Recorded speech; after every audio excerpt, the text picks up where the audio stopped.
Silence! It's time! It's time!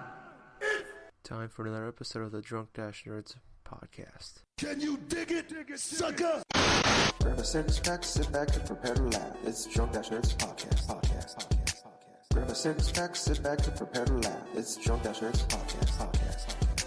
Grab a six-pack, sit back and prepare to laugh. It's Drunk Dash Nerds podcast. Grab a six-pack, sit back and prepare to laugh. It's Drunk Dash Nerds podcast.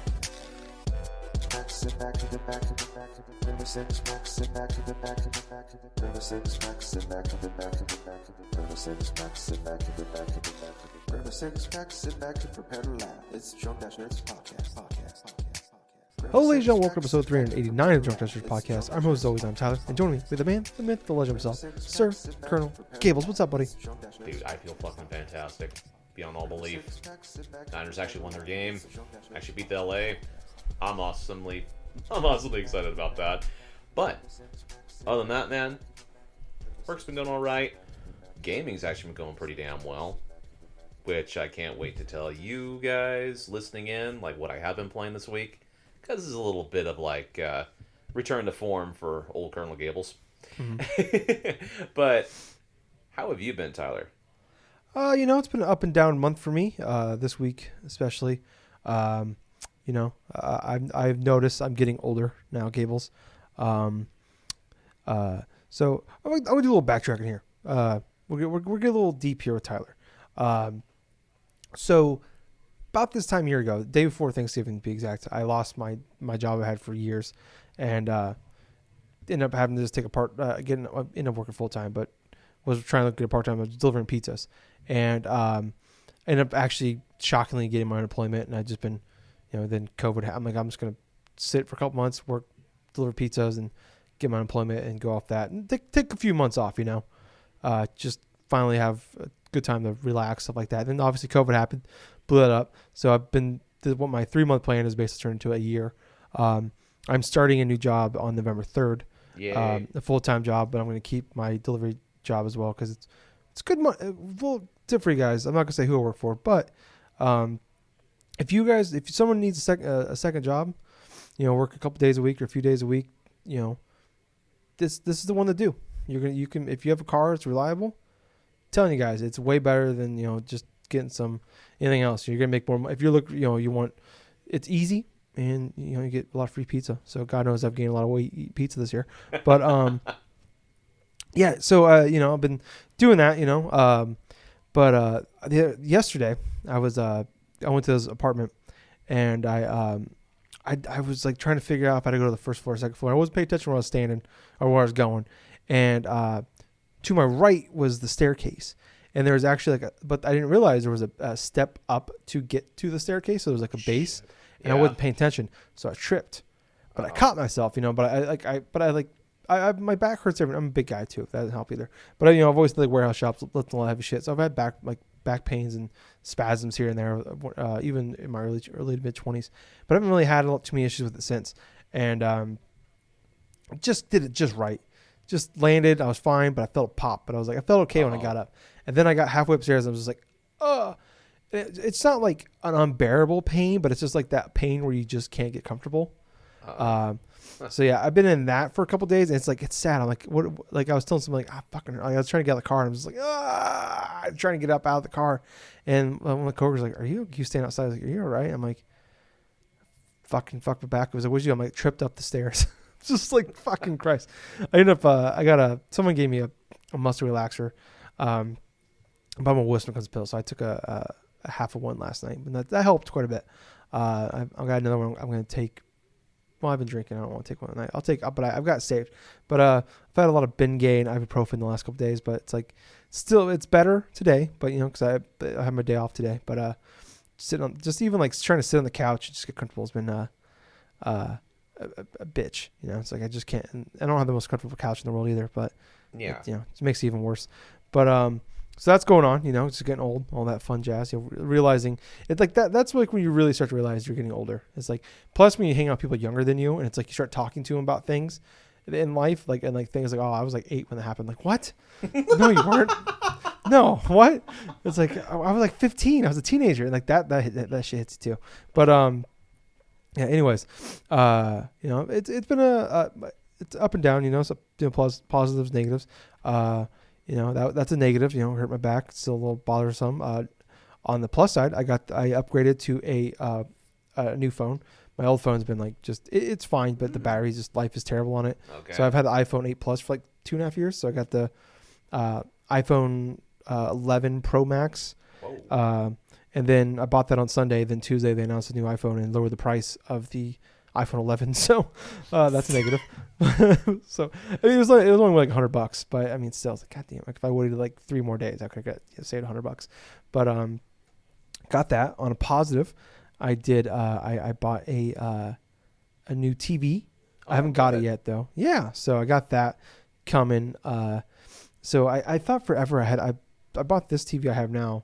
2016, so I've had 2017, so I've had it almost 4 years now, and I thought it was a 70-inch forever. I don't know why I thought it was, but it's actually a 60-inch, and they have the Prime Day sales going on with Amazon, so a lot of like Best Buy, GameStop, and Walmart, and a lot of places are having sales. So I bought I have a line of credit with Nebraska Furniture Mart, so I was able to, and I didn't have anything on it, so they had a fucking $1,500 TV for $800, so I got a 75-inch coming.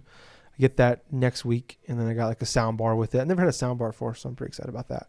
And then I got like a new TV stand because I bought a 50-inch at Walmart because I needed a new TV and TV stand for the bedroom, and the dresser. I bought a dresser instead because I needed a dresser actually too. And the dresser is like a half an inch too short to fit the TV stand on. Ooh. But I've got it like wedged in a way where it's fine, but it's leaning back, but it's not going to fall, but it's not on there correctly. So I'm going to sell that 50-inch I just bought. I only paid like $220 for it. I'm going to sell it to my sister. And then I got a TV stand coming for the bedroom. I'm going to move my dresser around, make that like my nightstand. Anyways, but that's a positive. A negative though is my upstairs neighbor bought a guitar. So that's the thing that's happening now. Oh no! Yeah, like it's kind of cool. Like the apartment I live at, like it's kind of cool. It's an older they're older buildings, but in each building there's actually only 4 apartments in each one, 2 on each floor. And what's cool is that the one across from me, I'm on the bottom floor, and the one across from me is actually like the showroom for the apartment complex. So you don't actually, no one lives there, and like a couple times a week they have people come and, at least I know that I hear them.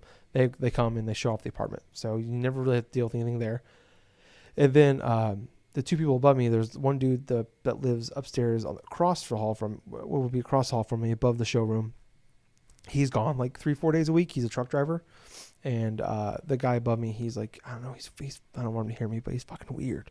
And we don't like, I won't hear him, and I won't see his vehicle for like a couple days at a time, and like his lights will be like, he's just gone a lot. I don't know if like maybe he has a girlfriend or something. He spends the night over there too or something. So, but I won't hear from him sometimes for a couple days. But then like there'll be days where he's like walking around every night at like 3 a.m, just like not being loud, but just walking.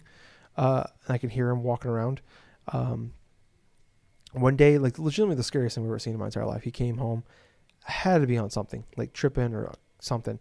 Like had the biggest like smile on his face, ear to ear, with his eyes popping out of his head, and he just walked through the door, and I was letting the dogs in, and he's just like looking at me, smiling. I'm just like,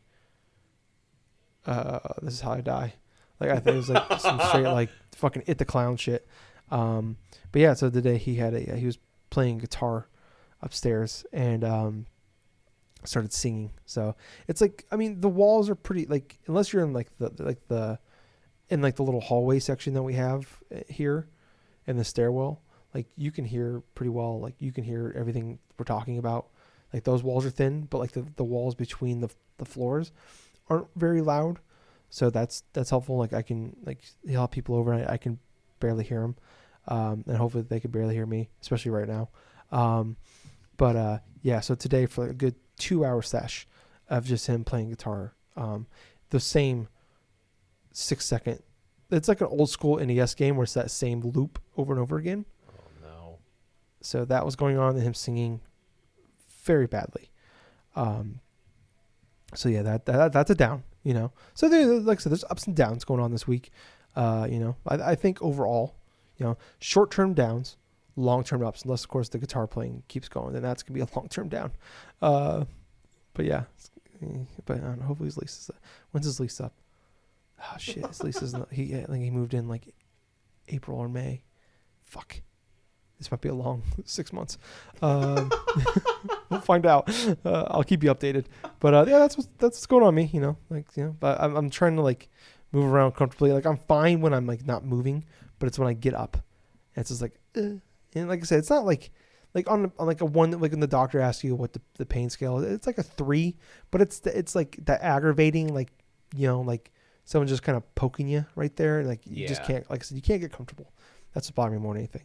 But yeah, other than that, I'm doing okay. Drinking a beer, talking to Gables. Looking forward to this. Always look forward to doing this. We've done this 389 episodes at Gables. We're doing this now. I know, right? It was crazy. We were talking before the show. We were like about when we were a kid, like when we were like 14, 15. I'm like, Jesus Christ, that was like 2003, 2004. And it's like, and we're talking about like one of the games I've been playing this week. And I'll talk about was Saints Row the Third, and I like that game out 2011, and it's just like, fuck, dude, like. And then we were talking like when we started the show, we were in our early to mid 20s. Now we're in our 30s. So it's just it's crazy how time flies, man. Like I still vividly remember doing this first episode, and it doesn't feel like it simultaneously, but it's like kind of 2020. It's like 2020 is flying by, but simultaneously it feels like it's been 15 years. So no shit. But yeah, it's like kind of the same thing where it feels like I could just yesterday, but also it's so long ago. But yeah, no, I'm doing okay though. I don't know. I don't have that. Yeah, kind of went all along there. I'm sorry about that, guys. But I don't know anything you want to talk about before we get into the main bits of the show. No. Let's get going full steam. All right. Well, we can just fly through what we've been playing because I don't have much to say. So I'll just run through mine real fast. I played a couple games. I just talked about Saints Row the Third. Picked it up. Like I actually almost bought it last week for $40. It's like that's what the full price at GameStop when I bought Avengers, and I'm like, nah, I'll just wait because I just got Avengers, blah blah. And then Prime Day they had it for $15, so I bought that. I've only played the first couple of missions, but like it definitely looks like a 2011 game, that's for sure. But I don't know if the looks and feels like the shooting is bad, but I mean the shooting wasn't great back then either. But I don't know. But it's funny, like even like I just created my character and I played the first couple, like the first 2 or 3 missions, and it's just funny. Like the humor still hits, and like Johnny Gat, like it's still funny to me. I don't know. It just kind of brings back to a fun time. But yeah, like it like I said, it definitely feels old, but like it's that humor. And that's one thing I was wondering because like I would love to have a Saints Row 5, even though Saints Row 4 remember Jake and I both had that like as like our most disappointing game of the year, and it was still a good game, but it was just like Saints Row the Third was so much like that took that genre from like being a knockoff GTA game to like its own thing, to like then Saints Row 4 was like a Crackdown ripoff. You can even say that they haven't really reached that peak since Saints Row the Third. Well, they haven't. Maybe that's they haven't made a Saints Row game other than a couple DLC things since. And like Get Out of Hell was that DLC. It was fun, but it was okay. It wasn't like it blew me away when I played that. Like it was, it was fine. But I mean the humor in 4 was like I think still some of the best. But I thought the gameplay parts, like I don't know, the whole superhero stuff. The game was like the problem was.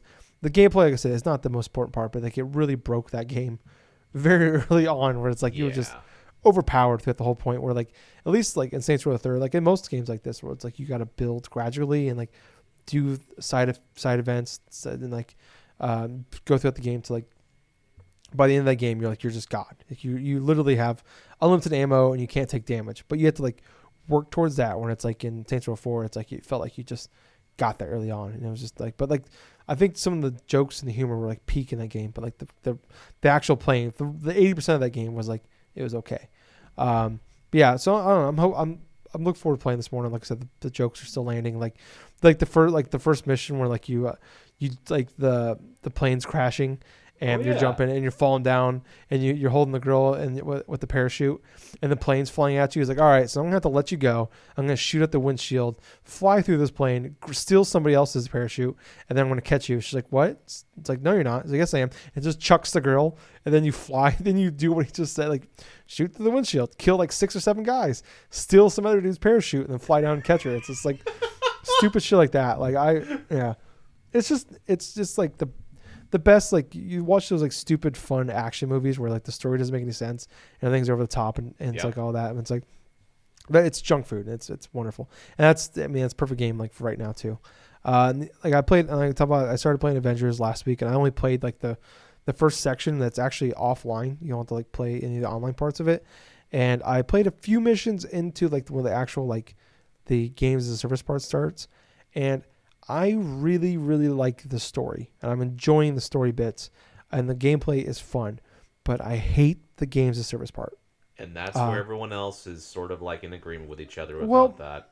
So the main issue is like I don't mind like so my thing is, okay, I don't mind the fact that it's games as a service. My problem is like the first couple hours of the game, the first 2 or 3 hours, like it's just a flow of like a on rails story game where it's like, you know, and there's you load cut to like the next section, like an Uncharted game or something like that. Like, you know, there's levels and shit to it, but I love the story, I love the characters, I love everything they're doing, and I want to know more about that. But it's like, it's the games of service, like that part is just kills the flow of this game. Where it's like, all right, kill all these enemies.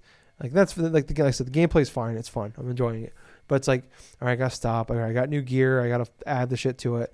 Or it's like I don't mind it in Destiny because like the story is such like background noise to it. Like we told us the story a million times in this podcast about like we beat Destiny 1. I didn't even know we beat Destiny 1. I didn't know that was the final boss. I was just like, all right, cool. What's next? And you guys are like, no, that's it. That's the game. I'm like, really? That was it? You know? But it's like I had a fun playing the game, and like you know, it's just like the gameplay is a blast, and it's super well done enough. And it's like the point of grinding and all that. Like I enjoy that in that game. Like, and like that's a problem with Anthem where it's like the gameplay isn't fun enough to like carry me through wanting to do the grinding and all that.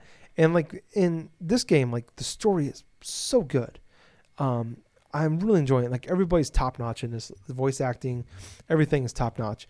And it's like the gameplay. It's just kind of like it's a what's the fucking. What was that Switch Marvel game that came out last year? The third one. Oh, that's Marvel Ultimate Alliance 3. Yeah, it's very much like that, like a more like just like that. It's like a more like a higher budget Marvel Ultimate Alliance.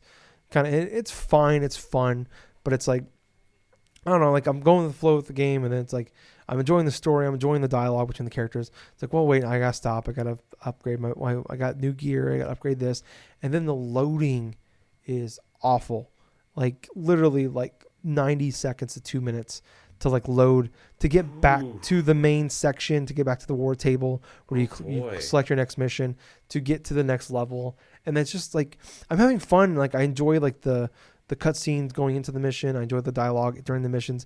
I enjoy the cutscenes after the mission.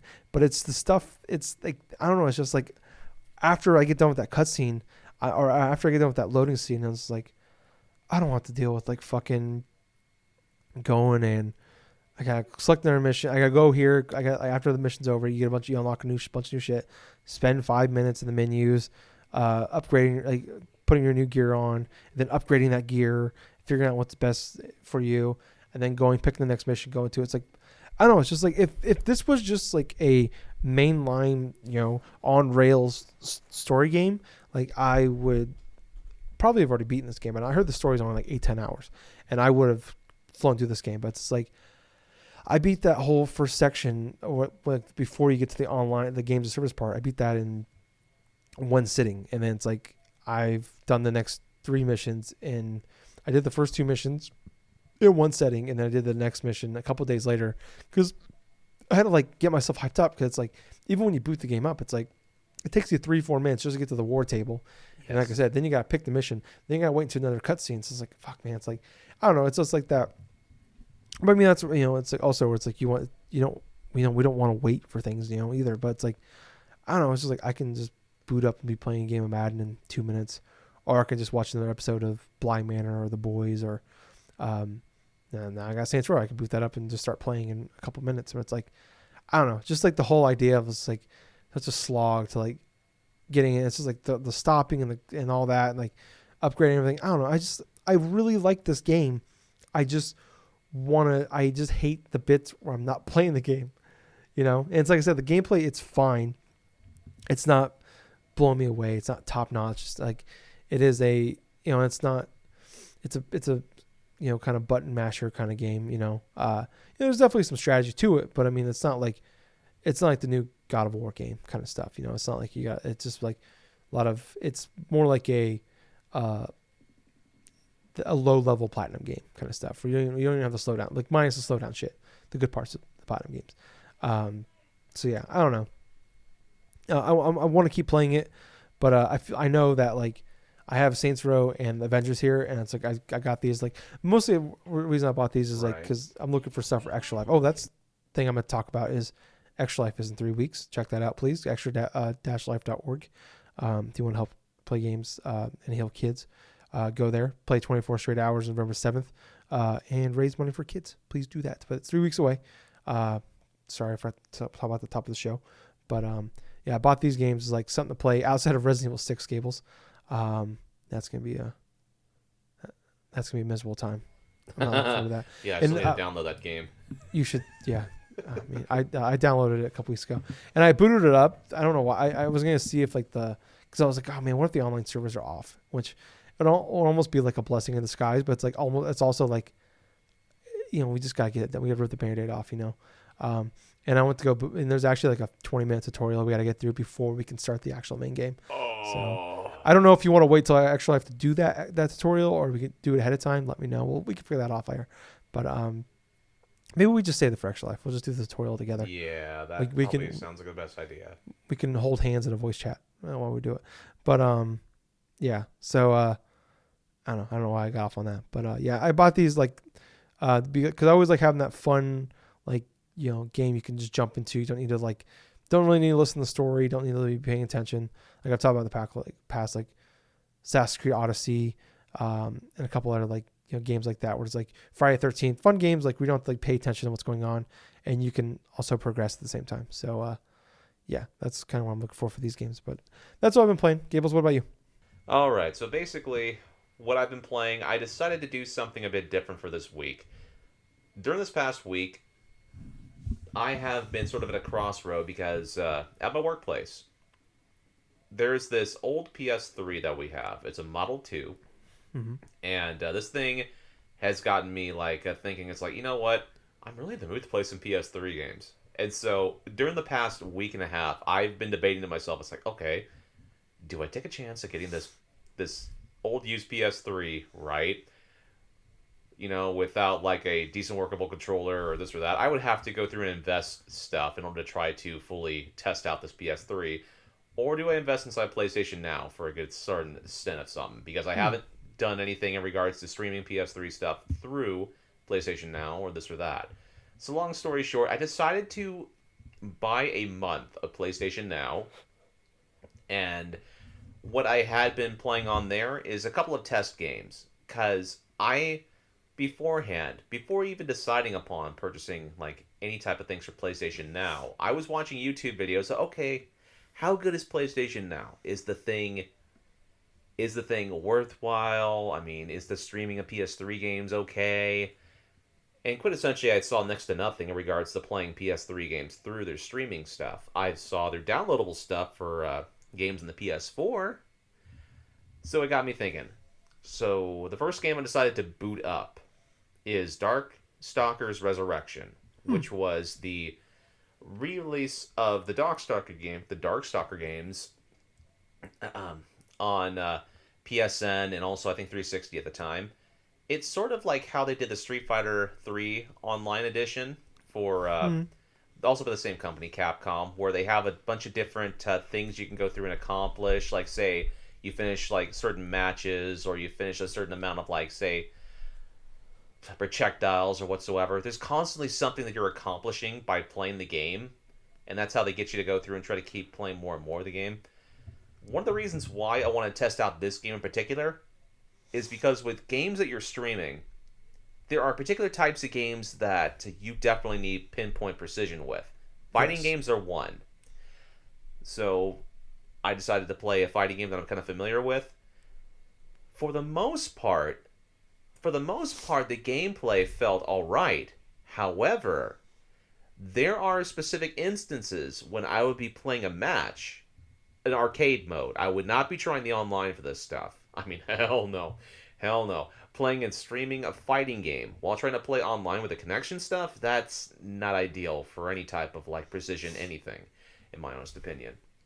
But I kept encountering little hints of slowdown inside of certain rounds, and it's more or less reminiscent of like how a certain video, if you're streaming stuff for like say YouTube or whatsoever, or if you're looking at a live stream or something like that through Twitch and their app, there's that slight little delay that when you watch something, all of a sudden it just lags just for about a moment, and then all of a sudden it just gets back into what it's doing.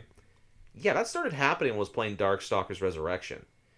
It isn't like to the point where there's an incredible amount of input delay when it starts lagging like that. However, it was a bit noticeable when I'm trying to do precision like moves in regards to try to pull off some combos here and there, and all of a sudden the game just freezes for a quarter of a second and I lose a round because of the freaking AI goes through and input reads what I'm going to be doing at that specific moment.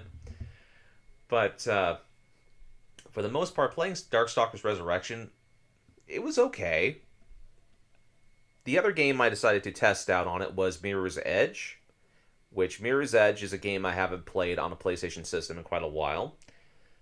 So basically what you do, when you choose a PS3 game initially, you click on it, it'll be added to your crossbar, so in case you want to go back and start playing it again.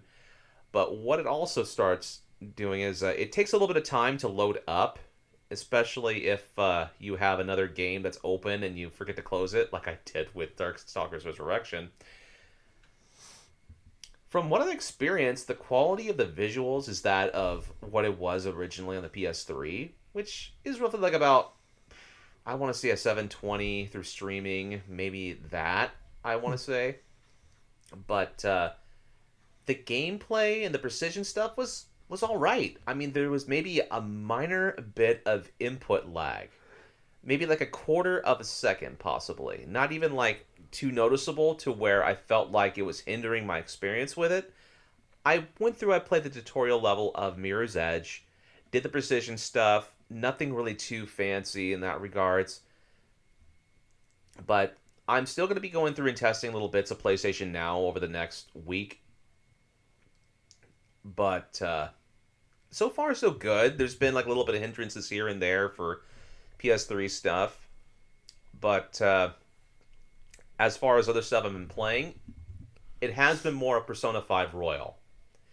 Now, Persona 5 Royale, obviously, to continue on from last week, I decided to do a lot of grinding inside of Mementos.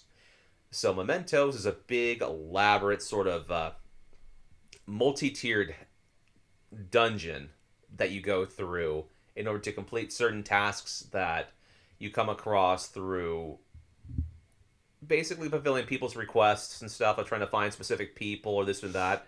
So when you travel to Mementos, you're basically diving into the cognitive thoughts of all the other people that are inside the city, and you have to go through and beat certain like shadows that infiltrate certain particular levels of this and that. So I decided to go through and collect a lot of the stars that I had to do. Through each level of Mementos, you have a certain number of stars you collect, and you have to transfer them. You have to hand them into like this one character that drives around there in his little go-kart. His name is Jose. And basically his purpose is to sell you a bit of items that he finds inside of Mementos, but it also changes the cognitive effect of how Mementos works. So if you have enough stars inside of the experience that you earn while fighting monsters inside there, it'll go up or down in regards to how many stars you invest, as does money that you earn, and as does the rarity of items that you find. So I went through two parts of this multi-tiered dungeon that I unlocked through completing certain palaces and stuff from the main game. So collected all those stars, got the experience up to max because I wanted to level it up fast with my party. Because there is one particular monster, one particular boss inside Mementos that actually has been a recurring thing through my now over 105-hour playthrough of Persona 5 Royal. The boss is called the Reaper. So, it's like what you would suspect. He's basically a Grim Reaper that has a whole bunch of different types of abilities and supports. Inside of the game, he'll be introduced to you early when you go through Mementos. He is a warning to players to not linger on in one area of one level for too long. Because if you hear his chains rattling, or you hear him coming by, or if you see like a red floating figure like coming towards you, you gotta beeline it out of there, because he's incredibly powerful and he will decimate your team in one hit. So I ended up finding out the level of the Reaper is 80. So you're introduced to a level 80 CPU, like a level 80 enemy from the get-go when you first enter inside, where you're like barely like maybe level 10, maybe level 12 or whatsoever. So you have no means of facing him. Fast forward about 70 to 80 like hours later, for me, I decided to take a crack at the Reaper. I was grinding to the extent where I was in my late 50s. I'm thinking, okay, you know what? I don't know what level is this thing. I think I'll have a chance to fight this guy. So I wait in one spot. I hear him coming. I go and I encounter him. And what ends up happening was I did initially do some bit of damage on him, but it wasn't significant. As a matter of fact, I wasn't even doing certain damage in the triple digits. I was doing like maybe 70 damage or 90 damage here. I'm thinking to myself, okay, what am I doing wrong? And as when I'm trying to damage him, he is going through and hitting me with one-hit kill moves, quintessentially like insta-kill moves from like Curse and Bless, because there are certain one-hit kill moves from those particular types of elements. So Curse is an element where you can automatically kill like an enemy or something if it hits correctly, or if the accuracy is good enough. Same thing with Bless. Long story short, my first attempt against the Grim Reaper was not too good, because he hit a couple one-hit kills on my on my lead character. So once Joker dies, the whole entire team is wiped out, quintessentially. So he's pretty much the VIP. If he goes down, no one else has the motivation to fight. So after the first attempt, I decided to do a little bit more grinding. So, okay, I'm in my late 70s. I'm going to go ahead and see if I can face him again. Turns out I lost the second time, and it was because even though I was doing well, I almost had him till about half health. What happened was, well, I ended up getting hit by a curse move that instantly killed Joker. And that was the second time in a row. Now, after that loss, I looked at my party, and then I realized the Persona set that I had, all the monsters that I had created up until now, they were still in their 50s, like late 40s, early 50s. And here I am in my late 70s, getting closer to like level 80, this and that and stuff. If not that. So I had to go to the Velvet Room. I had to go to the Velvet Room, and I had to do a couple little bits of like creating even more powerful Persona. I know I've explained the aspect of the Velvet Room before in terms of fusing Personas, but to get a little bit of a crash course, there is one particular feature inside of this Velvet Room in this game which I like, which is a hell of a lot different than what previous Persona games have done, and that's the element to go online and find a Persona that someone will actually go through and offer up, and then you, in turn, you choose a Persona and whatsoever, and you get to fuse to a certain creature that's even more powerful, potentially, based upon what type of social link levels that you have with specific characters. I found one Persona that was basically like in their late 70s or some early 80s and stuff like that. So I do a fusion with this one, and I get this, and through like this social link, which I'm like at the max level of this specific arcana, like the Empress Arcana, I was at level 10. Supercharged this persona to the fact where it's actually at a higher level than I was at that point. But there were two things that I realized that I had done that benefited me a great deal. One, it has the ability to evade bless. Two, the persona itself is nullified against like curse attacks, meaning any type of one-hit kill like curse attacks is not going to affect me at all. So instantly, as anyone else would think, I would actually have started using that persona. The third time I faced off against the Reaper, I had an epic 20-minute battle with this damn thing. I had all my healing items. I had all these items that I had accumulated through grinding through mementos. I specifically chose which party member I wanted to go through and do, because after having so much time playing around with my party and doing substitutes here and there, I actually got a good idea of what I want as my main core, which I use Makoto, I use Joker, obviously. He's going to be the main guy you use regardless. But I have another one, Haru, which is called like Noir and stuff, and then Yusuke, which is like basically this great fox sort of like character. So quintessentially, here's what I got.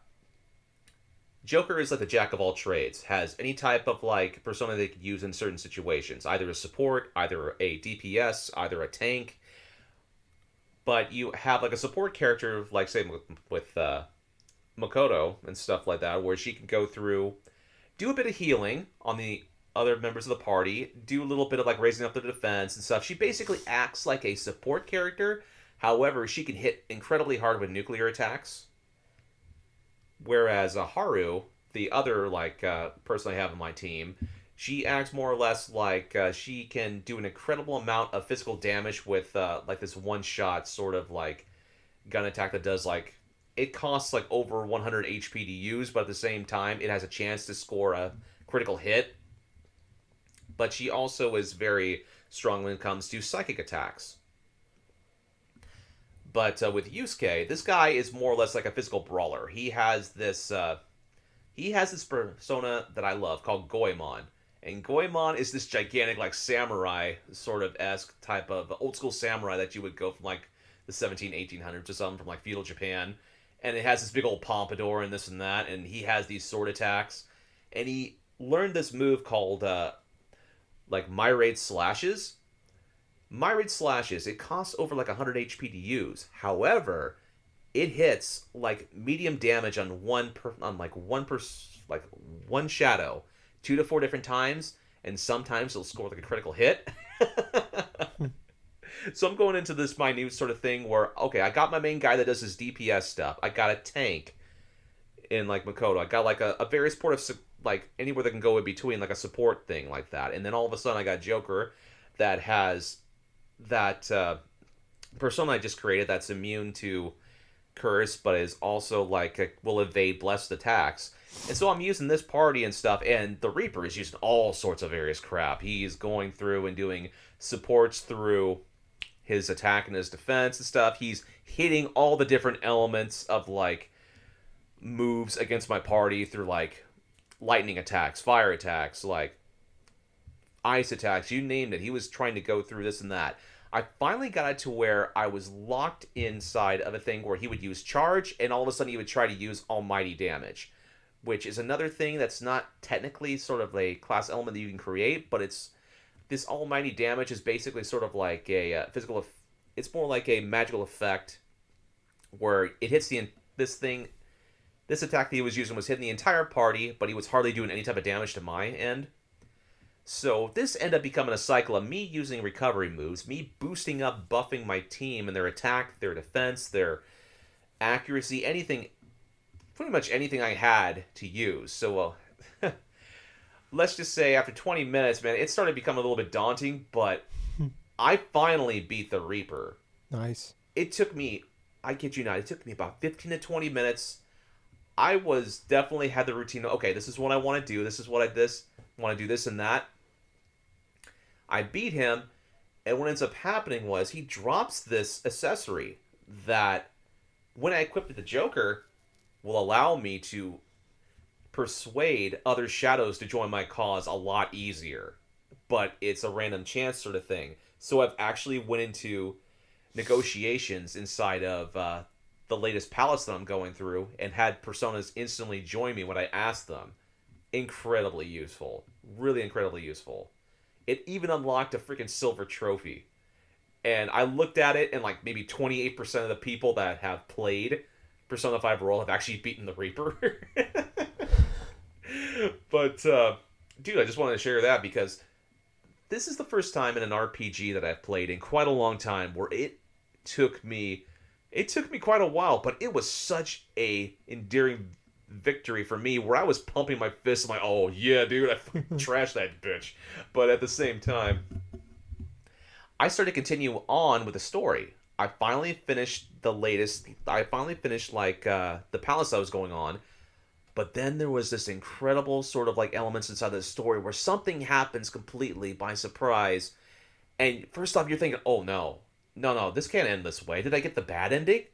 Because there are a certain amount of like conditions that you would meet after you finish this palace that I was at, where you could technically get the bad ending, but I chose the right decision, and everything in the story kind of like almost turned upside down at that point to where, oh my god, what? I mean, it went from like a shock factor. It's like, wow, I think I just got the bad ending too. Holy shit, this is actually the good ending in disguise, because certain things happen in the story that actually propel itself even higher than what it was before. And at that point, I'm like, holy shit, this is probably one of the best like twists inside of a story that I've played in an RPG in years. I mean, kid you not, for years. Nice.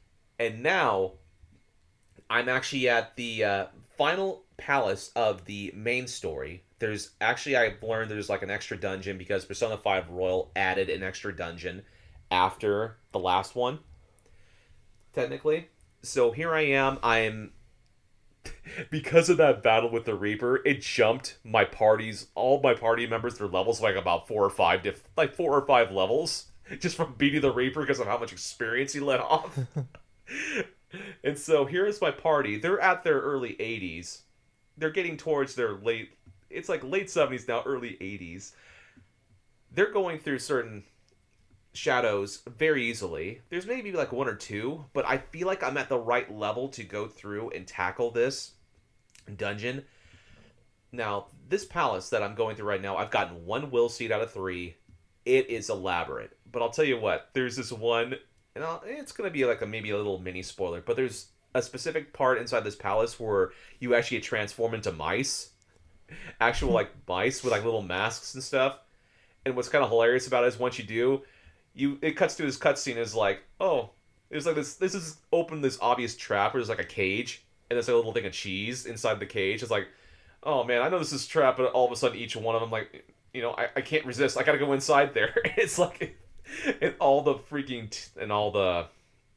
members of the Phantom Thieves go inside this one little cage and stuff as mice and stuff and start eating the cheese. It's like they're all just stuck in there, and all of a sudden it's like the whole like Oracle, like Futaba has to let them out and all this other shit. It was just so funny because here you are as like a rat with all your other friends and stuff, and the whole purpose was like, oh, okay, and it's a recurring theme throughout this palace is where now every time you see that and stuff, I instantly go to the cage and the cheese, because when it ends up happening, it plays a little cutscene.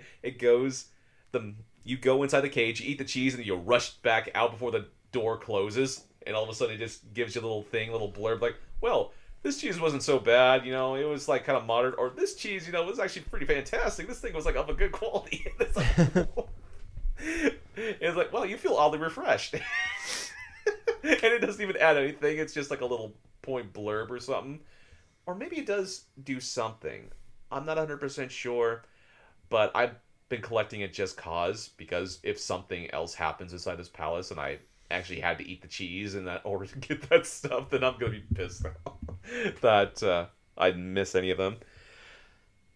But here's my thoughts so far. I've played Persona 5 Royal off and on since the whole pandemic stuff started, quintessentially. So Yeah. when I was in lockdown for like 3 months, that's one of the games I started up alongside playing games like Animal Crossing New Horizons. I played literally, I want to say a good solid month of the month of April all the way to late May. I was playing Persona 5 Royal. Obviously, gave it a break for a couple of months. I didn't pick it back until October. So we're talking about like, oh god, like July, August, September. So it took like another 3 months. But now that I'm finally back in there, I feel like I haven't even lost a beat. I went through, created a bunch of strong persona through like the online portion where I used someone else's persona that they offered up. I used my own, create more powerful things. Which, by the way, you can only do that maybe once per day. That's another little caveat with it. But I'm having more fun playing this game now that I have a cusp and a grasp of what I'm doing and how all the social things have played into place and all the social links have added up tremendously in helping me going through with what I want to accomplish, that I almost can't stop playing this game right now. I can't put it down. The thing is so engrossing. Quintessentially, Tyler, I feel like I'm playing one of the best games of the year. And this is not saying anything too lightly. I know this year has been sort of light in some retrospects. I don't know if I'd say it's light. It's been a very top heavy year. I'll say that. Well, it's been a top heavier maybe towards like the later half of 2020, but I mean, we had Final Fantasy, Last of Us, Ghost of Tsushima. well, here's the thing. Yeah, I say that right now, not having played Final Fantasy VII Remake, Ghost of Tsushima, still finishing up The Last of Us Part 2, which has been like an ongoing should I or shouldn't I experience. I'm not going to lie. But I'm just keeping in mind, I'm saying this right now about Persona 5 Royal. I feel like it's the quintessentially one of the best JRPGs on this system. Yeah. But other than that, man, it's like that's what I've been playing. Very cool, man. I'm happy you got that monkey off your back. That's awesome, though. Yeah. Hope you get into those other games out here soon, because we are getting close, Gables. To who knows? It's getting to that time when we're for the game of the year. We got a couple months. I know we got a couple months, but I'm basically going to plow through what I can and try to finish up Persona 5 Royal this week. That's what I want to get done. Okay. So it's going to be a good chance that I start one of those other games. Okay. I hope that's the case, because I look forward to talking to you about some of these games. Oh, yeah. But moving on to some of our news topics. It's been kind of a light week. I'd say for gaming. It's been the last couple weeks. Last week was kind of too. I talked about we're kind of in that. Gables are talking before the show, where it's like we're kind of in that this month of October. I know we had a couple of games come out with Star Wars and Crash come out at the beginning of the month, but it feels like it's kind of like that post E3 feel, where it's like now we know everything about the consoles, and it's like now we're just kind of, there's not a lot of news, and we're just waiting on the big games to come out. And that's kind of where we're at here in a few weeks. I'm gonna be flooded in games. I talked about, like, I've got like 6 games coming out in like a 10-day stretch in November, so that's gonna be nuts. But here, but we got some news here to talk about this week. I think kind of the thing I was really most excited for, the one big thing I want to know about the PS5 was how game saves work, which we got last week, and then this week we got to see a kind of a sneak peek at the UI and like the home screen, how that works. It was like 11-minute little surprise state of play, 11-minute video. I got this article here from GameSpot about kind of the big things we saw from it. So that the PS5 control centers are calling it. So in this demonstration, Sony loads right from rest mode into Sackboy Big Adventure, and it shows you like the main screen. And it's kind of a more refined look. It's like a little more sleeker and stuff like that. It's kind of like I just went from an iPhone 8 Plus to an iPhone 11 Pro Max, and it's just like everything runs a little bit better and it's a little sleeker, and it's like, but overall it's the same, and that's kind of the way it looks. I think when we saw that, it's like they have like, I think they call them like cards is what they're calling like the individual like games and like the tiles or whatever they just call them, what they call them currently. And they talked about like they showed like how quick it is to get into the games, and like it's kind of cool when you hit the home button to go into the menu, go to your home screen, like it still has the game you're playing currently in the background, which is kind of what's been going on this generation with the Xbox One. And I kind of like that. It's kind of cool, and it kind of shows you like what you're doing in the background. Some of the big stuff coming out of it though is they have like the like in-game help thing where it's like if you can't find some like side thing, if you want like find a costume or can't find like an extra thing to find in the game, there's actually like little hint videos that you can watch, or you can videos like they can show you, and you can actually have picture in picture, which is kind of cool, whereas you can put it in like the corner of the screen and it'll show you like, so like in this case they're trying to find like I think it was a costume, and you put like the video, it showed you like, and you can actually like in Sackboy you can actually like click and it'll put you near that location of where that costume is you wanted, the unlockable is, and I'll show you where you need to do to get there. And then they have like how quick they showed like how quick it is to like to like jump into a party chat, or just jump into a new game, or like, you know, if you like put the game in rest mode, turn the game back on, how quick you can just, you know, you can switch back to a party chat, or you can even like you can game share. People can watch you play, and you can watch people play while you play too. It's kind of the same thing where you do picture in picture, stuff like that. So I thought the stuff was kind of cool. And the biggest thing, honestly, for me came out of that was, and this is something that's really been bothering me, they changed over the course of generation, was they used to have like streaming services like Netflix or Hulu would be its own separate thing. You can just click on in the home and like in your home row there. And then they made just like a TV video app that you had to go into that was completely separate. And it's just a miserable time. Like we went on that 20-minute rant a couple weeks ago about the current UI and just how everything is slow and sluggish. But it's like to get to the TV video, it's like annoying. We're like, I have like because I have a smart TV. So I don't use my PS4 anymore for stream, but there's a couple things that like that aren't available on my smart TV. Like a couple, like I have like the NFL Sunday Ticket app on my TV. On my PS4 that I have to watch, and it's just like in like WWE Network. Like I don't have it anymore, but like I always had to watch my PS4. And to get to like, you click on the TV video app, it takes forever to load, and then for some reason like it's that first row of apps you have aren't even apps you have downloaded. It's just like whatever. It's like Pluto TV app or the Peacock channel, or like these random things who's paying the most to have that front row. And then right. Then you gotta go all the way to the right, click on this thing to give you like all the options. And that's a whole nother screen you gotta load up. And then there's advertisements everywhere, and there's 50 million fucking apps of like streaming services you can get into. There's just that whole process is miserable. So the fact that they're going to that route where it's like, you know, if you just want to watch Netflix will be just a tile there for you on your home screen.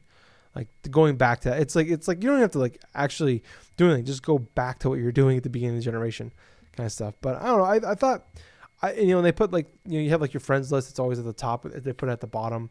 I mean, obviously they didn't show us everything. We didn't get to see the store. We didn't get to see like how fast it is. Like it doesn't look like they have like the quick resume thing like Xbox does, where you can have 2 or 3 games going on actually in the background. You can just quickly jump between them. And I don't think they're going to have that, but I don't know. Like the big thing is just like how like fast, like it seemed in this video, and obviously they're going to make it seem as nice as possible, but like it seemed like everything moved really well. I like the idea of the hint thing. Like, I don't think that's something I'm going to use because it's like, I mean, I don't know. It's like I don't usually do that too often. But like if I do, I can always just go on YouTube as well. One thing actually I want to point out that I really, really liked was actually like it shows you like and it bases off your gameplay how long it would take you to beat this level. Where like it showed like to beat this level, and it says about 10 minutes. Like I love that stuff. That's kind of cool. But what did you think of the whole thing, Gables? Well, to be perfectly honest with you, I first and foremost thought it was a good idea for them to showcase like little videos of like how you can actually, or little hints at how you can actually go through and accomplish certain goals or something inside of that game, you know, as like a little hint system and stuff in case you need a point of reference. Like, okay, how am I supposed to collect this thing right here? Where is this supposed to be at? You know, because quintessentially what they're trying to address is like the problems that some gamers have. It's like, okay, I've already done this and this, but how the hell did I get over here? Or why the hell did I do another there? Which leads you to go take out your phone, power on the YouTube app, watch a video or something in regards to where it's at. I know I've done that quite a bit, especially when I'm trying to find things like Xur and Destiny 2 for the week. Oh, yeah. Oh god, that's such a pain in the ass too. But what I thought was fairly interesting was and stuff was like the whole aspect of how things are placed, like say in the bottom of the bar and stuff in terms of your friends list, your this and that and stuff. I kind of like that aesthetic, you know. It's not like too revolutionary or anything else like that, but it's kind of like the opposite of what you're doing now with the PS4 is like crossbar thing, where you have your main things, you press up, you go into like a specific things like your friends, your system settings. But I'll tell you what, joining a party chat in regards to this, sharing gameplay screens or whatsoever what you're playing or what stuff, you know, I mean that's fun, that's okay and stuff, but I don't really see myself really using it all that much, to be perfectly honest with you. It seems like a little gimmick. Maybe it'll be helpful if you're like at a certain part of a game or something, or you have a specific instance and you have like a party that's watching you play certain things like that, maybe playing that game in general. But I did like how it felt like it was seamlessly, you could transfer instead of the party chat and also power on a game that almost instantly loaded in. I mean, hell, what was that game that they were going through? Like Destruction All-Stars and Destruction stuff? All-Star. Yeah, which that game is... I don't want to get too much of a tangent here. Like, that game is $70 and it blows my mind. I think the biggest unbelievable thing about this whole thing is the fact that like you're gonna be able to find a group of friends to play with in that game, because I don't feel like that's gonna be the case. But go on. No, I really don't feel like that game is going to be incredibly... I don't think it's going to be incredibly like popular when it goes through and launches. I'm just going to be perfectly honest with you. I mean, it's going to be a fun game for some people to play around launch, but I see that definitely being a bargain bin game come a year after its release. Yeah. But yeah, other than the other like UI stuff, you know, there wasn't really anything else that I thought was particular, like say groundbreaking in regards to it. Yeah. Going back to the Destruction All-Star thing, like that game, I feel like should be like the PS Plus game for that month.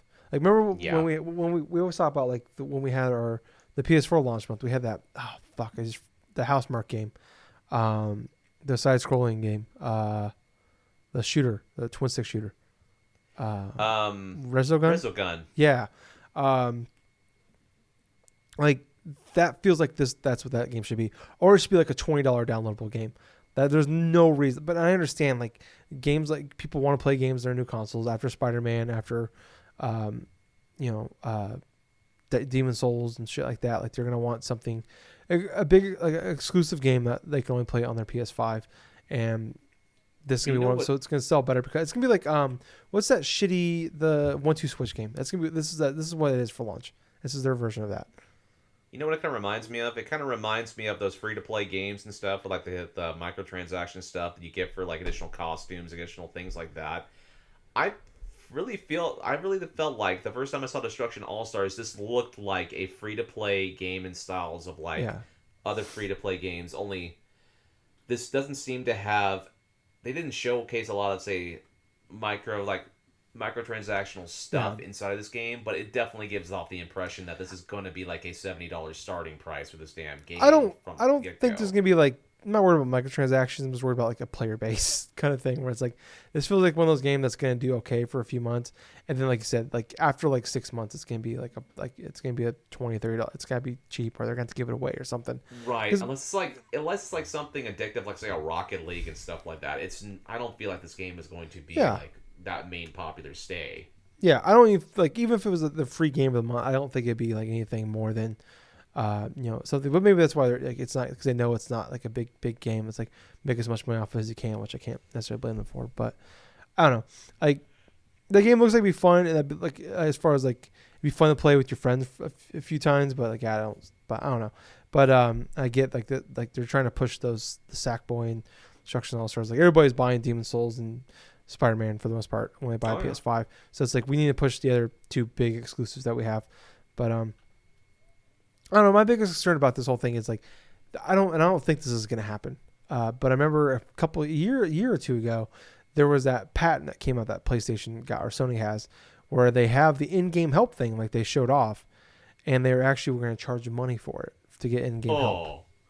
Which, like I said, I don't think is going to happen. You see patents all the time, and Nintendo does, and we freak out over them, or Capcom does, whatever. Everybody people have patents, and 90% of them never actually come to fruition, and we forget about them. And like I said, they patent that idea. I don't see them charging money for it, especially it'd be ridiculous because especially and like no one would use the feature if you had to pay it. They would just go through and use their cell phones. Yeah, unless it was like dirt cheap enough, like where it's like 50 cents. Like I could see people as like being like lazy. I'm like, fuck, I'll just pay 50 cents. Just show me how to do it. You know, I could see that. But like if it's anything more than that, where it's just like I can just fucking, you know. But I don't know. I'm just like I could see where like people are. It's like okay, I gotta go to YouTube, search this one thing, scroll through this 6-hour video to find this one thing maybe in there and figure it out. Like I could see that happening. Where like I've said, I've done that before. Like when you go through YouTube, it's like, I miss this collectible, or I'm stuck here. What am I missing? And you accidentally scroll too far and you kind of like spoil yourself on something. You're like, fuck, I didn't mean to see that. Like I don't know. I could see, or like you spend 15 minutes trying to find something. So I could see that happening where people are like, fuck it, I'll just spend the dollar or whatever. But if it's anything more than that, like I just even just doing it would be bullshit. But if it's anything more than $1, like it's fuck you. But I don't, like I said, I think it's a pie in the sky thing where it's going to happen. But yeah, I don't know.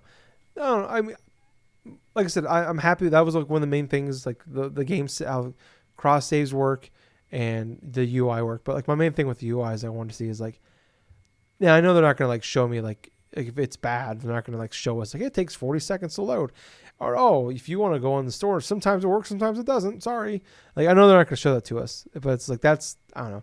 Like that's my biggest thing is like I don't want to. I think they're the home screen, the crossbar. I feel like that's a pretty good setup. That's one of my favorite set. Like out the blades on the 360 back towards the launch is still the best UI ever for a console. But I think the crossbar setup they have right now is pretty close. Not it's second place. Like I don't think anything's gonna come close to the blades, and the Wii home screen was charming. So I like that. That's probably actually a second place one. But I don't know. I just my main thing is like how well it's gonna flow, how well it's gonna work, how well it's gonna boot up, all that. Especially at the beginning when I don't know how backwards compatibility is gonna go with it, but like we're not gonna have. I don't know. I just missed the days of like when we first got the Switch. That first like 3 months when we just had like there was like 10 games in the store, like, and you had like 1 or 2 games a week. That was the best, Gables. That was the best times. I miss those days. And it's like you could find cool games for like $5, and it was badass. But I don't know. I'll have to wait and see. But yeah, I'm excited. Obviously, we're less than a month away. Next up though, we had Phil Spencer did an interview with Eurogamer about with Kotaku. I'm reading this off Eurogamer about the whole purchase of Bethesda and about the possibility of, how would it work with like with games coming to PlayStation, all that. What's the plan with that? About recouping that $7.5 billion they paid to get Bethesda. So I got a few things here I want to read off of it. First part is in the interview with Kotaku, Spencer was asked about the possibility of if it was possible to recoup the $7.5 billion purchase of Bethesda if Microsoft doesn't sell Elder Scrolls 6 on PlayStation consoles. Spencer replied, yes, before Microsoft doesn't have to ship Bethesda games on any other platform other than the platforms we support in order to make the deal work for us. And this is a full reply right here. This deal was not done to take games away from another player base like that. Nowhere in the documentation that we put together was how do we keep other players from playing these games? We want more people to be able to play games, not fewer people to be able to go play games. But I'll also say in the model, I'm just answering directly the question you had. When I think about where people are going to be playing and the number of devices that we had, then we have xCloud and PC and Game Pass and our base console. I don't have to ship those games on any other platform other than the platforms that we support. Let me try that again. I don't have to ship those games on any other platform other than the platforms that we support in order to kind of make that deal work for us, whatever that means. So I don't know, like he's basically saying that Microsoft, like, do we have to put these games on PS5 to make up that money? It's like I said, it's not about making back that money. It's about, building the brand. And also it's like, we're on PC, we have xCloud, we have Game Pass, we have a console. It's like there are, if and I would bet a good chunk of people that play the Elder Scrolls games probably play them on PC. It'd be fair to say. Yes. It's like you can. I mean, and that also, we don't know how the Switch is going to work. They didn't discuss the Switch, but I don't know. I mean, Gables, what's your opinion? How do you think they need to, or like, and like a big thing they point out, in this article was like they will probably make hundreds of millions of dollars putting this on. If Elder Scrolls 6 comes out, like that's hundreds of millions of dollars just going into the PS5 that they can make, assuming it comes out before PS6. But I don't know. I mean, do you think they should, or do you think they will put these games on PS5? No, I do not feel like that they will put this Elder Scrolls 6 on PS5. And the reason why, because I say that, is due in large part is they acquired Bethesda. They went through, and we automatically assumed that, barring the deals that they had previously with like certain exclusives appearing on the PS5, like Deathloop and stuff.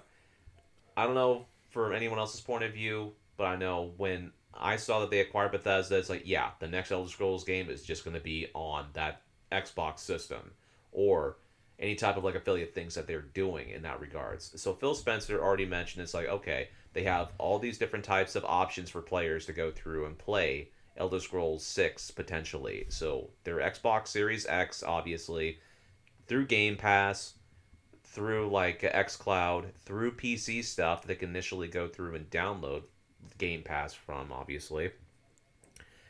And quintessentially, I kind of feel like, no, they do not need to sell this, like, the next Elder Scrolls game on the PS5 in order to go through and make any types of major profit from it. Why is that? It's because look at the longevity and look at the recognition, the prestige of this brand in general, the Elder Scrolls. The game series has been going on for years. Elder Scrolls V, Skyrim, constantly sells. It's like a 2010 game, wasn't it? It's 2011, actually. Oh, it was okay. like 11-11-11. Okay. That was that's their right. release Remember date. that. Yep.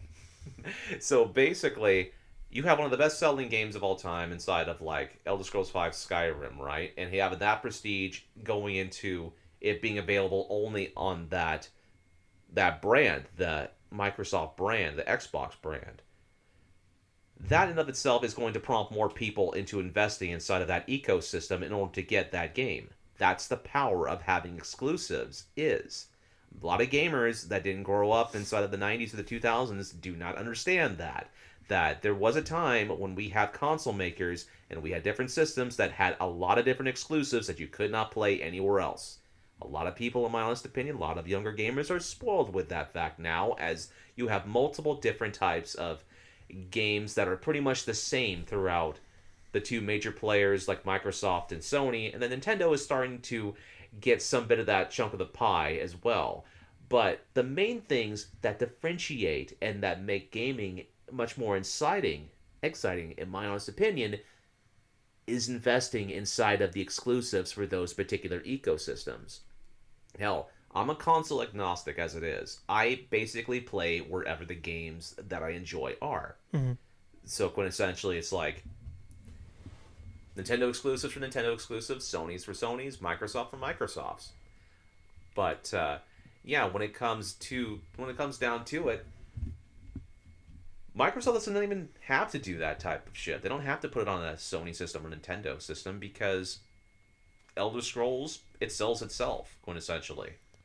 Yeah. And I agree for the most part. They don't have to, especially. So the way I look at it is like I'm breaking this down by like they said back when they bought it, it's case by case basis about stuff going to Switch, PS5, blah blah blah, and obviously, I think the main thing, as long as they come to PC and go to a console, that'd be okay. I look at like Doom 3, or the next Wolfenstein, stuff like that. Like those are the games I love the most. Bethesda, those are the games I play the most. I've never been an Elder Scrolls guy. I never gotten Oblivion. I put 20 hours in the Skyrim. I just tried to get myself into it, just couldn't get into it. I'm not big into fantasy settings either though. But I don't really get into those map game kind of games too much. There's always some games hit you where and some games don't. But I feel like like those kind of games. So like those Dooms, those Wolfensteins, the next Dishonored game. Like those games that like they sell a couple million copies. Like what we talked about when they bought it. It's like look like Wolfenstein, and like Bethesda was like having to like reshuffle how they do things because it's like Yes. like Doom Eternal sold really really well for them, but it didn't sell to expectations.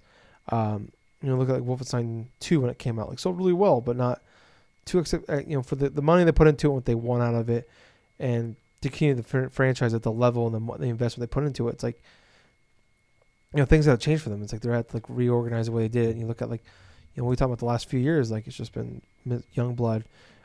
Even though I thought it was a good game, it wasn't what when it came out it wasn't good. But by the time I played it was good. But Fallout 76 obviously still a blunder. There's that where it's like you look like these their name is stake is hurt, but also like those games that aren't Fallout or Elder Scrolls, like they're not blowing people away. They're not like these. The month they come out, they're not top 10 MPD games. We talk about like I think Doom was in the top 10 the month it came out, and then the month of that was in like the teens, and then it was gone. Wolfenstein 2, same thing. Youngblood, same thing. Like like they're in that low top 10 teen level for a couple months and they're gone. Those are the kind of games I think would be perfect for Game Pass. Like those games, like they can they're gonna sell more probably on PC than anything. And Bethesda's always been kind of is more known just because they've been around for like mainly because like Doom and Wolfenstein, those games are like even the early Elder Scrolls games, like those are more synonymous with PC. So I think those kind of games, as long as they're on PC and on a console, that's fine. Those games don't need to be like I could see why they don't put them on PlayStation, and maybe they put them on the Switch. I don't know, but like, because they're not gonna. They might not be worth it enough to actually make a whole nother section for or do a long run of. Maybe later on they could do it. Like that's a big thing where like I could see like an Elder Scrolls or like a Starfield, things like that. Like maybe like you give them like hey, it's Xbox exclusive for 3 months, 6 months, a year. But I think eventually we'll see those on PS5. But it's gonna be one of those things. Like I said, it's like I think it'd be like the main thing is like you also want to they talk about it's for the gamers, about gamers. We don't want to take things away from gamers. It's like you're never gonna say that. Oh yeah, we want to put it over here and make exclusives. Like you're never gonna say that. It's like you want to sound as good as and you're playing politics here. You want to sound positive and things like that. It's like and it's still I think overall best for Bethesda to be bought. They no longer have to worry about how they're going to pay, not laying off people. There's no mass layoffs. They can make the games that they're really great at and keep making those games, and they don't have to worry about rearranging how they do things. So I think for the better overall for us as gamers, it's for the best that they were bought by Xbox. But yeah, it's like I said, those lower end games, those B level games, C level games, perfect for Game Pass. Look at where Game Pass is as a service, where it's like it's swimming in sevens. It's like and there's some eights in there every now and again. But for the most part, like the biggest game that came out that like day one on Game Pass has been Gears 5. And Gears 5, my game of the year last year. Great. I think it's a fantastic game. But like Gears isn't what it was. If this was Gears 2 or 3 coming out at launch on there, big ordeal. Huge fucking thing. But, this isn't, Gears 5 isn't what it was back then. But I don't know. It's tough to say especially because like if Sony were to have bought them, then I'd say there's no chance in hell these come to Xbox. But with what you see like where Xbox has done with like Minecraft's and everything, Cuphead is on everything. I just lost it. What's the Ori? Both those games are on Switch now. It's like I could see them putting those in their consoles, but yeah, I don't know. I don't feel like But they don't. something as big as say like Elder Yeah. Scrolls. Oh yeah. I don't think that it's going to make it on there only because of how prestige that thing is. You Yeah. can make the case for like because of the Minecraft, but they already had things established. I would say that I don't think we'll see them PS5 day and date. You know, I think it's gonna be one of those things where it's like if you want to play them, you can play on you can play on XCloud, Game Pass, or PC. That's where you play it at. But like after 6 months to a year, maybe then you put it on PS5. But you don't tell them that right away. You just wait.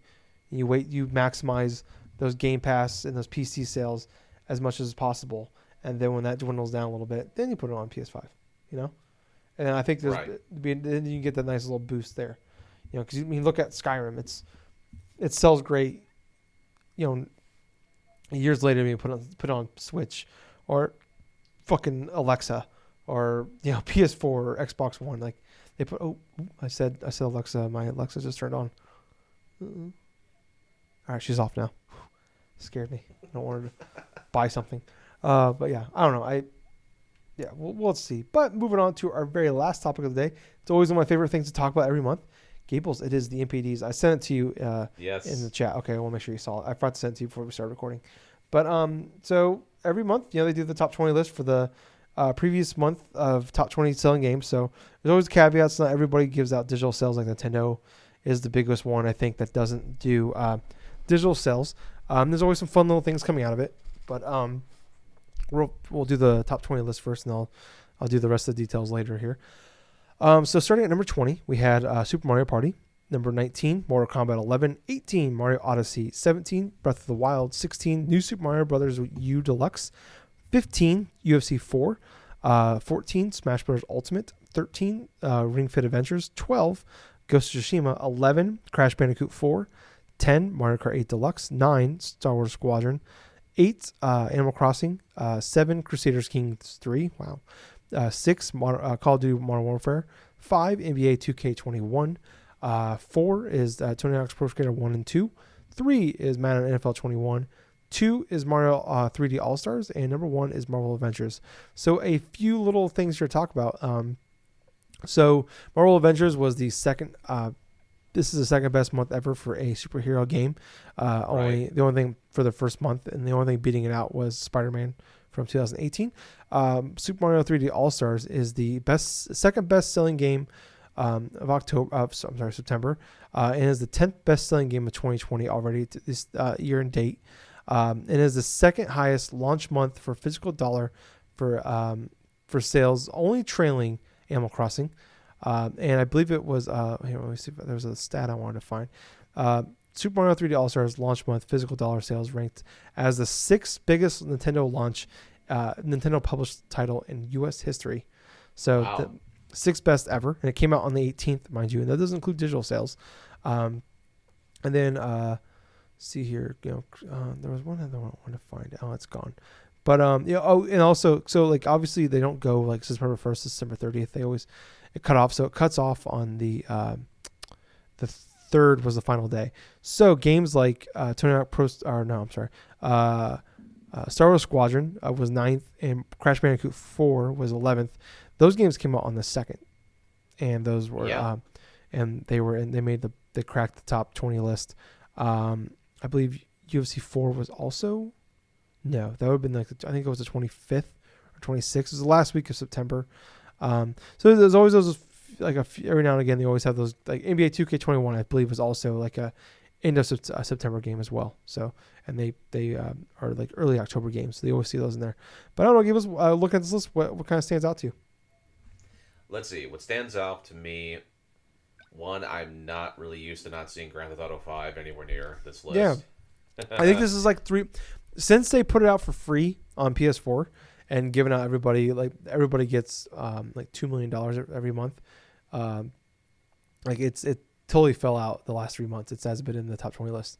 So like that was the big thing about GTA 5 was people would buy. It was cheaper to buy a copy of GTA 5 because it came with a bunch of shark card money, which is the in-game money. Instead of buying that in-game money, it was cheaper to buy a whole entire copy of that game to get the points. So I think that's a big part of it. Is like well, fuck, every month now they're just giving us money for free for playing the game. Like I think that's what killed a lot of those sales. Let's see. Another big surprise that I see here is like there is about how many Switch games on here? The Switch games almost count for half the NPD list. Yeah, so it for just the month of September. 11. So 13 through 20, there's 5 of them that are Switch games. Then the top 10 you have Mario Kart 8 Deluxe at 10. 8 is Animal Crossing. Number 2 is Mario All Star. Yeah, so 8 of the top 20 games are Switch games. Another thing I'm really kind of surprised about is like how big Marvel's Avengers actually did sell in regards of its launch month. Because a lot of people were pretty excited about the game in of itself. It's been having so sort of like coverage from like other YouTubers and a couple things, mostly related to lobbies and stuff like that, and like a dwindling sort of player base for their online like live service stuff. But at the same time, I'm very surprised to see it debut at number 1. I thought Super Mario 3D All-Stars would take that top slot only because of how much the scarcity of it was sort of the beginning stuff. It's not until now. It's like retailers they had so much of an overstock of those things now that they're just literally sitting on the things. I know I go on to some of the Walmarts that I've been into. I remember the first week I got the digital version because I thought I was not going to get the physical version, and then all of a sudden a week later it's like, God damn it. Yeah. End up getting both the physical and the digital version. Yeah. But, well, let's see. Ghost of Tsushima. It did drop a bit, but at the same time, I'm kind of happy that it's still remaining upon the list. Yeah, when did that release? July? July 17th. Yeah, July 17th, and it's been on the list, like, I think ever since, So it's, like, on the list now for its third month from, like, July, August, and then this is September, so it's 3 months. Last of Us Part 2, nowhere near the list. That's pretty surprising to me. Yeah, that thing fell off really quickly, though. Like June, it was did. number 1. I think it was, like, 4th in July. And then August, it fell into the teens. I think that was one of those games where, like, if you wanted it, you bought it at launch kind of thing. Yeah, that's definitely the type of game where it's like... It definitely seemed like the type of game and stuff where it had initial good first push, but I am constantly seeing that game, like, overstocked at even my local Walmarts and stuff. I see a lot of the copies of that game not moving, and it's kind of surprising as, like, I know it's been having glowing praise by a bunch of different, like, media retailers. I mean, like just media coverage in general from, like, big things like Kind of Funny, IGN, all the other major news sources and stuff. I've seen it drop down instead of it's been on sale for $40 like the last week or so.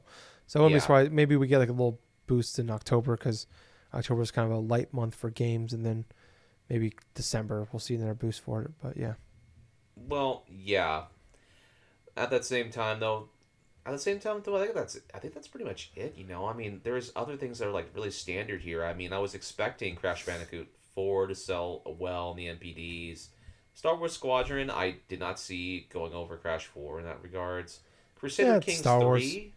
Crusader Kings 3, I'm not too sure what this game is, but it looks like a PC game. It got a 10 out of 10 on IGN. Which I don't know what. But I mean, I think there's been like 15 games in the history of IGN to get a top, like a perfect score. So actually, there's actually pretty much. I think there's actually a lot more. They used to give out 10 out of 10s pretty eagerly back in the day, honestly. But not so much now. But a 10 out of 10 Crusader Kings 3. I've not even heard of this game before.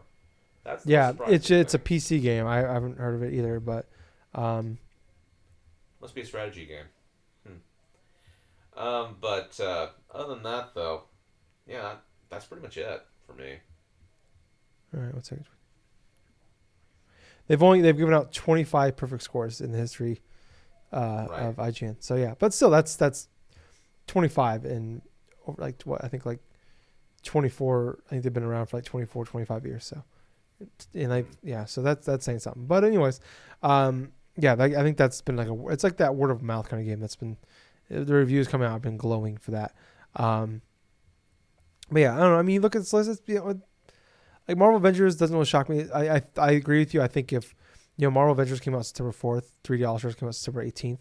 So if they both came out the same day, maybe we're at a whole different story. And then also, yeah, like we had an issue like that first week or so after All Stars came out, like where pre-orders were sold out. You couldn't find one in stores at first, and then like I think towards the end of September and even last couple of weeks, like you've been able to find them more regularly in the stores.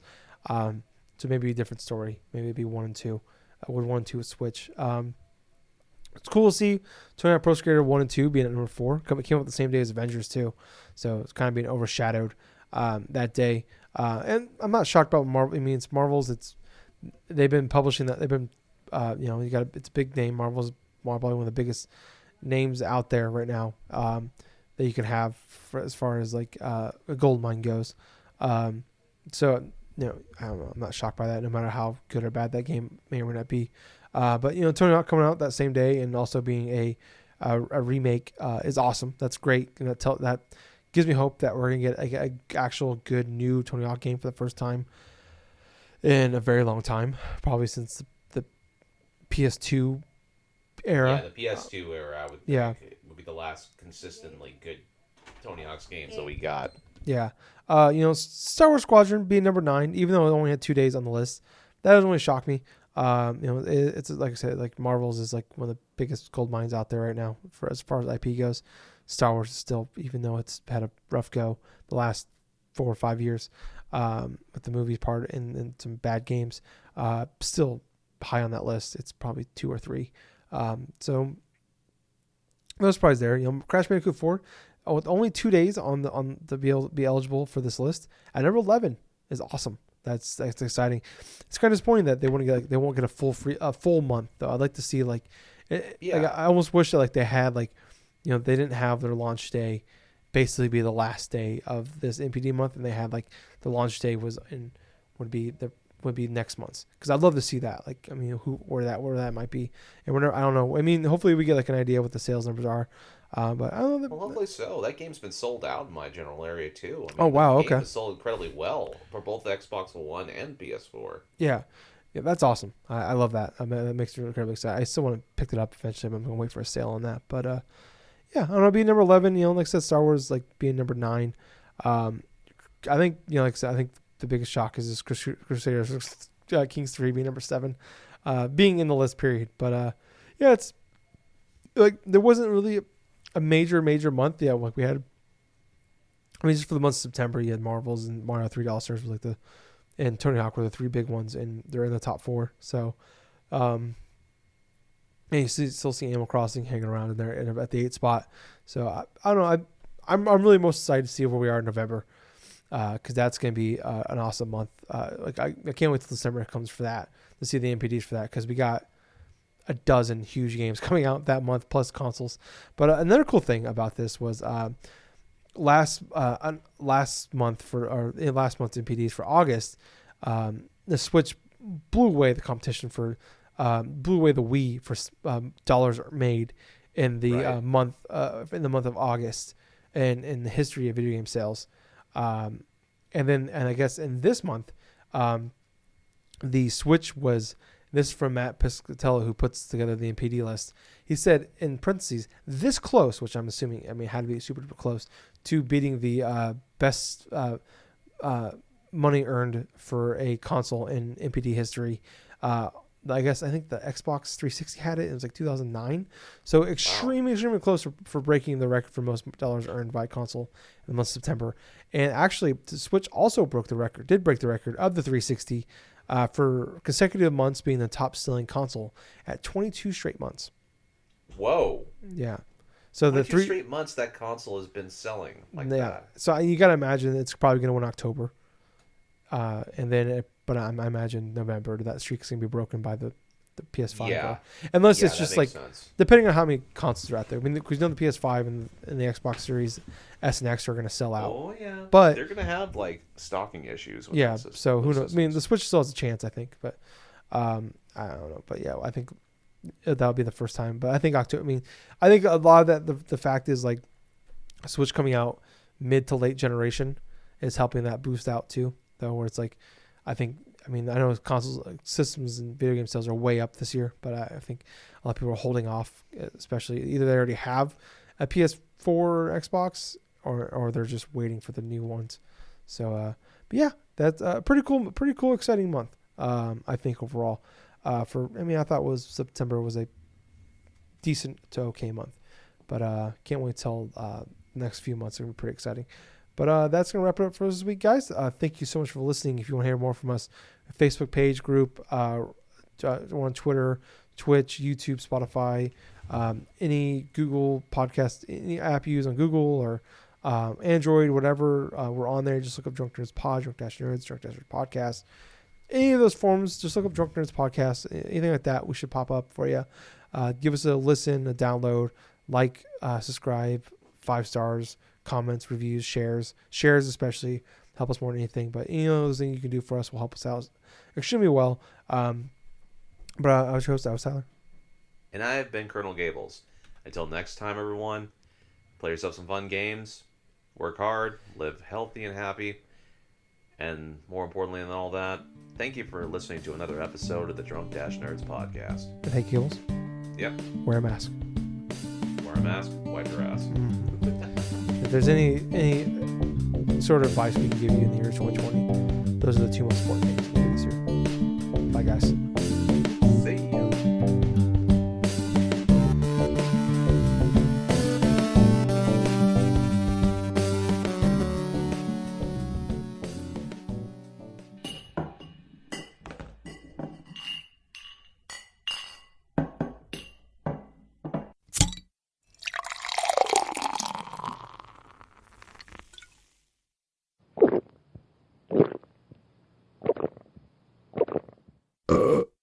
Excuse me. You too many beers there. Anyways, we're on iTunes now, so go on there, check us out, and if you like us, leave us a review, and we'll even shout you out. And Jack will send you his credit card number.